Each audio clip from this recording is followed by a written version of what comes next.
Alright folks, it's time to put the bass to the test with the bass lie detector. We're going to bust some common myths about bass and see if they hold up. Are you ready? Let's dive in.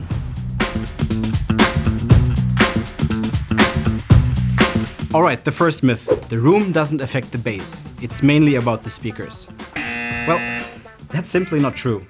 Your room massively shapes how bass behaves. Low frequencies have long wavelengths and they interact with the room boundaries and create standing waves. This can lead to massive peaks or dips in certain spots. So, depending on where you sit, you might hear way too much bass or barely any at all. So it's not all the speaker's fault, it's definitely the room. Now for myth number 2. Subwoofers always give you perfect bass. Not guaranteed. A badly placed sub can actually make things worse, with phase issues, resonances, or a muddy low end. That's why placement matters a lot. Subwoofers need to be positioned carefully to avoid creating those unwanted resonances. The wrong placement can make your bass sound weak, or worse, it can cause massive peaks and dips in your low frequencies. But how to fix these issues?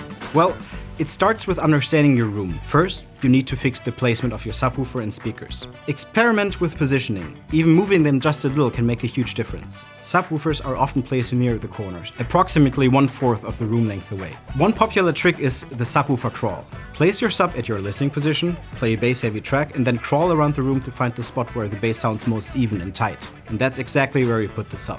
Second, you need bass traps. Place them in the corners, as that's where the low-end frequencies tend to build up.